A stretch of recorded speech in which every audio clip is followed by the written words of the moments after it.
by the US and its genocidal coalition, which includes Canada. We oppose all the parties in the Canadian Parliament who are trying to outdo each other in ramping up war production, which will cause even greater harm to Mother Earth and the more than 8 billion people who depend upon her for their very existence. Canadians, particularly the youth, are standing up to condemn the wastefulness and parasitism of the war industry. Canada spends billions of dollars on war and war preparations, such as the purchase of the fighter jets that Joseph was talking about from the US. In the face of threats against Canada from the Trump administration, the parties in Parliament who serve the oligarchs are promising to increase military spending and looking for alliances with Europe and even to beef up war production in Canada, all in the name of defending the Arctic, job creation, reconciliation with indigenous people, and other such nonsense.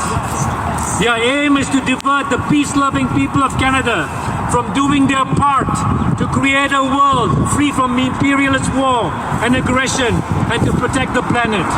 The so-called major parties are willing to spend billions on military equipment and weapons, but they claim there's no money for healthcare, for housing, for education, and public services to meet people's needs, and to which all of us are entitled to as a matter of fact, a matter of right.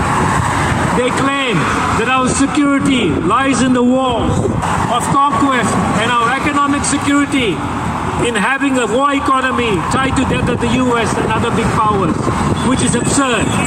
War production are the instruments of death and destruction of nations and peoples, creating an international refugee crisis as millions of people are displaced.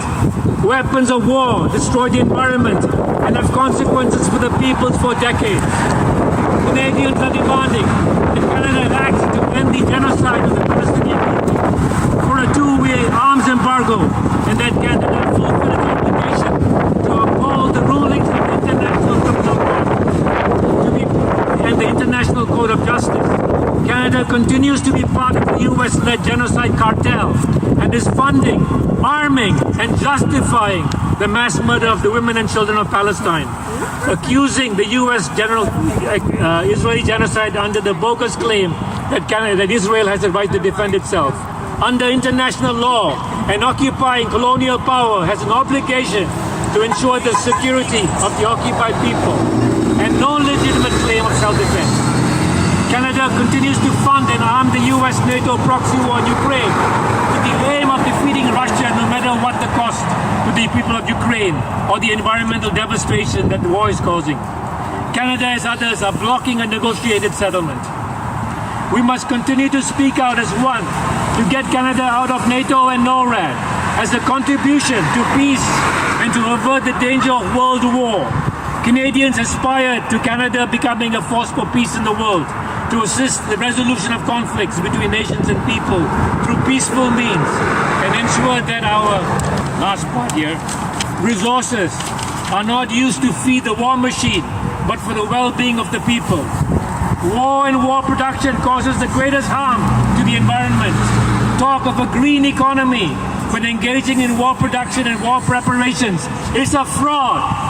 The militarization of the economy, so aggressively pursued by the Liberals, Conservatives, NDP and Greens under various schemes, must be rejected by all of us as a danger to peace and the well-being of all of us and the whole world. Peace is the condition for the flourishing of all peoples and nations. This is the call of our time, and we need to step up our efforts to join the rest of humanity to building a new international order based on peace by organizing for an anti-war government in Canada and for making Canada a zone for peace. Thank you very much. Thank you.